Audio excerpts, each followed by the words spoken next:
Hello everyone. Let's begin.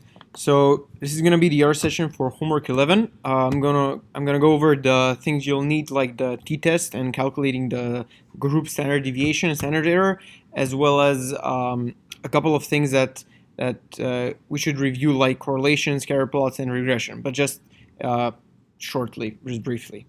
So first, we can have either pair data or non-pair data. Now the difference is, you can think of it as, for example, non-pair data would be you have, I don't know, you take a bunch of men and a bunch of women, you measure the height, and you're interested in the mean difference in height between men and women. That would be non-pair data. Now, pair data would be where, for example, you have, let's say you take 10 people, and then you measure their heights, and then you wait for 2 years, and then you measure all their heights again, and then that would mean that it's pair data because you have the same people after 2 years that you're measuring the height, and so you were interested, for example, in the difference between the mean height of the two groups. Well, it's the same group but in different time points. So that would be the example of pair data. So, for example, let's start with non-pair data. Let's say I have two vectors. X would be 1 to 3 and Y would be 6 to 10. So let's say I'm interested in the mean difference between these two vectors, and let's see how we can calculate that. So first of all, you may be interested in calculating so we have a standard deviation or a variance for X and a standard deviation or a variance for Y. Let's call them a variance X and variance Y. So that'll be, okay, so the X has a variance of 1, and the standard deviation would just be the square root of that, and variance of Y is 2.5, so I guess the standard deviation would just be the square root of 2.5, which is 1.58. So to calculate the group thing, if you recall, we had this rule from before. You can basically take the variance of the first thing plus the variance of the second thing. The only important thing is you have to divide by the number of observations in each. So for example, the variance of X would be 1 divided by the length of X, which is 3, plus the variance of Y divided by the length of Y. So you can think of it, we're like normalizing the vector so that the larger vector does not dominate the variance. So the combined variance of these two things is just the sum of the two variances divided by their lengths. And to get the standard deviation, it's just the square root of the variance, as we all know. I don't think you'll be required to find the variance, but you're required to find the standard deviation, which is basically the same thing. So this is one way to do it. There's also another way to do it. You can also think of it as, let's say I give you the standard deviation of both groups and the length. Let's say I give you that, I have two groups. Group X has a standard deviation of something. Group Y has a standard deviation of something else. And then let's say I give you that X has 3 observations and Y has 5. So that would be the other case. You can also, so this would be the same thing, right? I can take a square root of the variance divided by the length plus the variance squared divided by the length. I'm doing the same thing here, except because I'm given the data in standard deviation instead of variance, I have to square it and I divide by the length. But I already have that here as nx. So this is, you can imagine, as two different ways. I can either give you x and y and you can calculate it yourself, or imagine that someone has already given you these 4 things: the standard deviation for x, y, their length, the number of observations for x, and the number of observations for y. So imagine that you don't see this part here on the right side of the errors where I calculated. Imagine that someone already gave you the left hand side. We can just again use just this formula and plug it in here, and you would get the group standard deviation. What's the length? Just like the n minus the beginning? The what? Sorry. The length formula. The length formula. Do you mean no? Oh, in line 8, you put length x. Yes. Here. Oh, just calculate the length of the vector. So basically, it's the number of, because this vector is 1 to 3, the length will just give me 3. So I'm doing this because you can either do it yourself like this if I give you the vector, or because the formula just asks for n. Maybe I just give you n. Maybe I just say it has 3 observations and a standard deviation of this much. You can just plug that into this line here. Either way would work. Either you can do it yourself or you can do it like this. It won't really matter.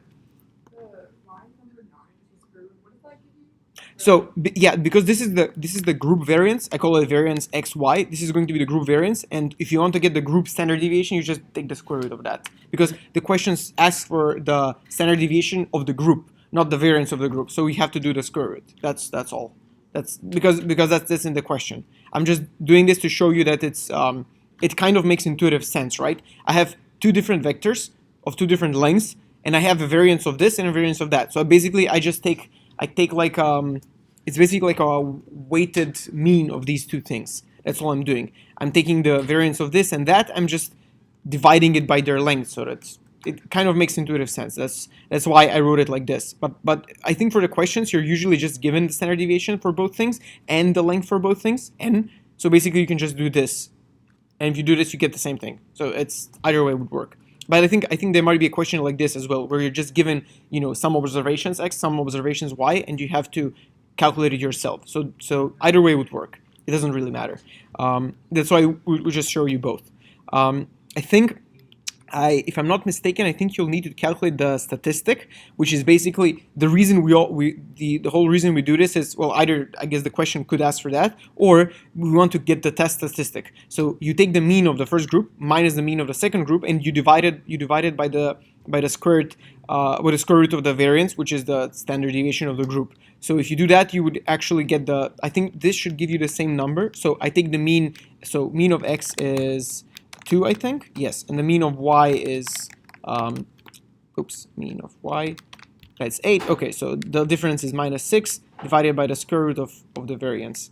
And that's, I guess this is 1. Oh yeah, right, this was 1. Okay, well, interestingly, this was 1, so I guess when we divide it, you get 1. And now, I think if we do the t-test, we should be getting the same thing. Oh, or not. Well, in any case, this is what you need to calculate for some of the questions, and the best way to do this is just to use the t-test. Like if you want to know the test statistic or anything, you just plug in x and y in your t-test. You give it the confidence level, which is by default 0.95. You give it the alternative hypothesis, which is, I think it's by default two-sided. So there's a dot here. Okay. So you should get so this is the same. Okay, so that's one thing. Now, the other thing is you can have paired data. So imagine that I have these data. So I'm going to plot this data just to show you what it is. So imagine that I have something like this. This would be some paired data. Imagine that x, you can see that y is very dependent on x. So as x increases, y increases as well. So this is obviously paired data. They're connected, right? So I just created this just to illustrate it. The formula is basically just a bit more convoluted, but it's not much of a difference. You just take, so it's this whole thing where if you look at the equation, it's just you take the difference of each of those elements minus the mean. The difference of the means, you sum all of that, and then you square it, and then you divide by the length. I'm dividing just by x because both lengths should be the same, because these data are paired. The length of x and length of y are the same for both, so this should just be divided by n minus 1.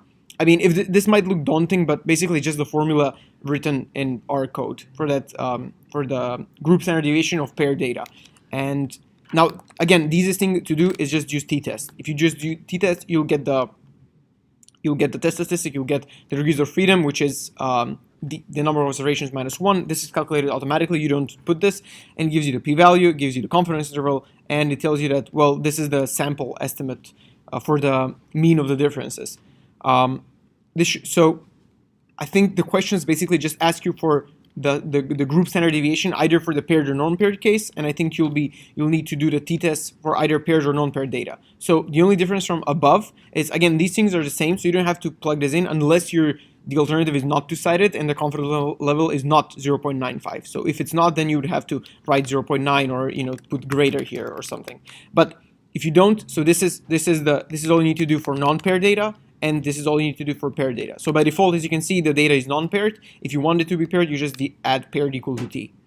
So that's, I believe that's all you'll need for this homework, specifically for the t-test.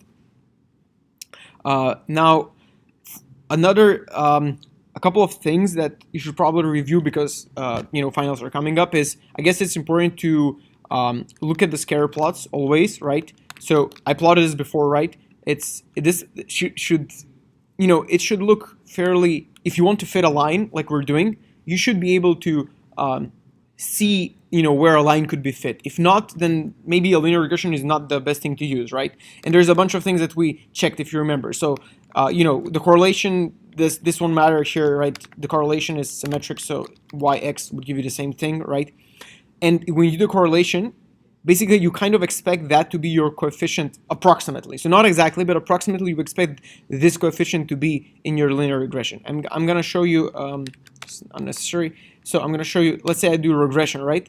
And if I see what I did, like I get a coefficient for the regression that's kind of close to the correlation, right? So it's not going to be exactly, but that should make sense, right? Now let's say I'm plotting so this is what I got. So to plot the line you get from the regression, this is the output. You just do a b line of the output, and this will give you this plotted line, I think. Yes, so you can see the line. So that makes sense, right? So that's why you wanted this to look kind of like a line, because it probably doesn't make sense to do linear regression. Now, one of the most important things to do when you're doing regression, right, is those residuals. If you remember, the residuals is just the difference between what actually is the y value minus what you predicted. So you want these to be basically symmetric above and below the line, right? And you want these to be, well, random looking. I mean, normal around the line, right?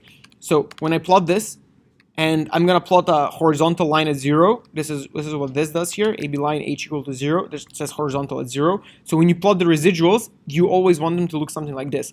If they don't, then there's something wrong with the data. So for example, if you can imagine they have maybe they have I don't know, a crescent shape, maybe like a U shape, or a I guess upside down U, something like this, then you would notice something is wrong with the data. So you wouldn't. So you probably shouldn't use linear regression in that case. That's mostly what I wanted to cover. If there are any questions, I'm guessing there's probably a bunch of questions for this part, because I know it's not very intuitive, but basically it's mostly just taking the formula that you have for group standard deviation for either paired or non-paired, and then just putting it into R. And luckily you have that here already, so you just have to plug in your values. There's not much. Yeah. I didn't get to write all down all the notes for residuals. Can you go back down?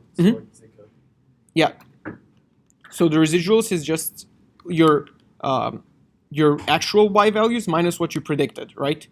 And you can just plot these to see what they are. You can also do plot.